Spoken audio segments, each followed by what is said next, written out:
Hello, everybody. I am Shredder, and I have not uploaded a video for a very long time. I know all of you guys have been missing me, but I'm back now, and a lot of things have changed in Dead by Daylight since my last upload. Most notably, cross progression. That was a major point in one of my previous videos about me not being happy with cross progression not being here. It was a major thing that I talked about in the dedicated rant video. It was another thing I talked about in a different video where I talked about like perk rebalances, and said I was excited for that. That was probably 4 years ago now. Which, although I'm very happy about a lot of those perk changes in particular, I'll get to that later. But without further ado, I'm going to talk about all the new things that happened. I've been trying to be staying up to date with them. I probably took like a 2 year break in between, and I just recently came back, and I am ready to get the ball rolling once again. Now, first and foremost, cross progression. Super happy. Right when it came out, I linked my Xbox account with the PC, and I got all my cool little skins. I played as Blade, I played as Huntress, I did all that fun stuff. Um, Most importantly, though, blood point spending. Not most importantly, but that is another thing in one of my videos that I really wanted was blood point spending. I have too many. I had too many blood points. I didn't know how to spend them. Now that's here. Awesome. No complaints from me.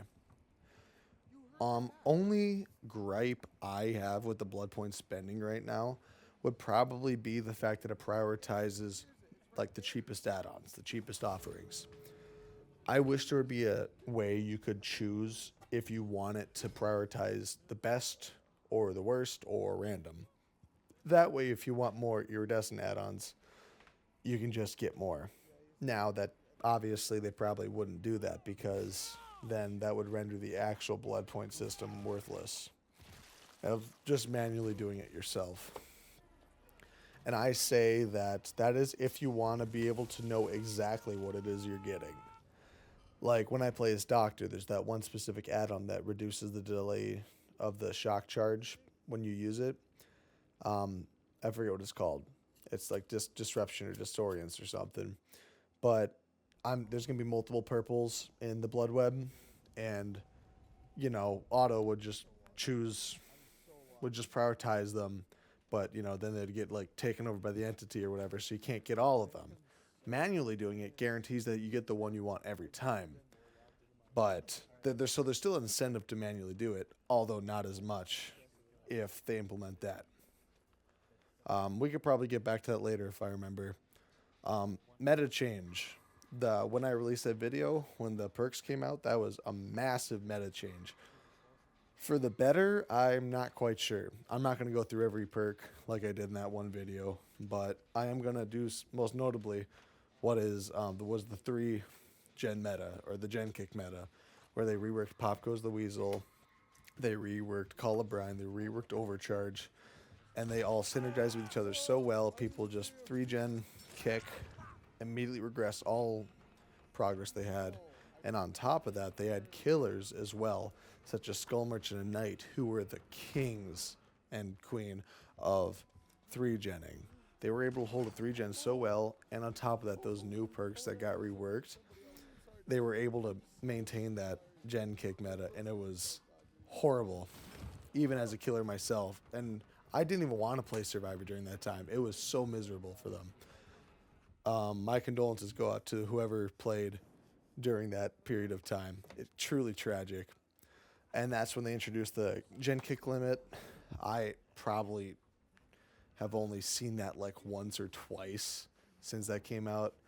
I don't kick gens a lot. I do feel like you're wasting more of your time than you waste survivors if you don't have any proper perks equipped to accommodate for that time wastage. A lot of new killers probably came out. I think Skull Merchant hadn't came out yet since that video. Very interesting. I had no idea what was about to come up ahead before then. Um, but now there's been a lot more killers since Skull Merchant, so let me just go through which ones have been my personal favorites of them? Um, I do like Knight, but survivors kind of don't, and I try to avoid playing as much as possible, just for their sake. Um, Let me see here. I probably should have had this list ready, but I'll just yap about something else while I'm trying to find it. Things I want in the game, a different alternative way to spend your blood points would be really nice. Like prioritizing higher um, rarity add-ons or prioritizing certain offerings. You could probably have that. All right, let's see. I got the list pulled up. Um, yeah, Skull Merchant. Alien was pretty cool. I'm not a fan of Chucky. Houndmaster, I was a little disappointed by. I wanted a more stereotypical pirate. Springtrap, really cool, really cool. I was in the boat of wanting that. Jason, way too fun of a killer. That's the only person who's ever actually uh, played anymore by other killers. Probably you're gonna see him like 40% of the time. Crazy stuff. Way too fun of a killer. Um, let's see here. Other things that I kind of want for the game is just a meta change, you know, because we've been doing like the same kind of like middle of the road, same perks, whatever, for not only Survivor but also Killer. I guess that new Shane Wigwest perk where you lose your footsteps, people call problematic. I don't really think so. Sure, it's going to be automatically procced in the middle of loops. Um, I don't know. I'm kind of 50-50 on it. Like, on one hand, yeah, I can see how people are saying it's problematic to get free passive, like, stealth for, like, seemingly no input of any other kind other than just looping like normal. But then again, like, that there is also a prerequisite to be within the killer's trail. So you need to be good at looping in order to get value and then hopefully get away. And then if you get away, then the killer's just going to go off and do something else, and you won't be distracting him anymore. So they'll probably be on the objectives. Um, let's see here. Uh, Shoot, I'm hitting a blank. I literally had it written down. Don't know where it went. Another thing that I probably would want for this game would be like an actual win condition. Like, I know behavior said that it's like they're going to keep it like subjective and be like, oh, it's whatever the player wants it to be. That is where most problems arrive from the game, personally. Like, everybody's trying to go for the 4K or, because they don't think that 3K is a win. So they always slug the second to last person and then they try to guarantee the 4K so hatch doesn't spawn. There's no true set win condition, and I do think that is a problem. Like, I don't know. That's where a lot of problems stem nowadays from DBD. It's the fact there's no genuine win condition. And I could go into the logistics. There's probably other people who say this and they delve deep into the logistics of it. But no true win condition promotes different kinds of plays, like like forcing a 4K or even a survivor teabagging you on the hatch because they found it and they escaped, so they won and you lost.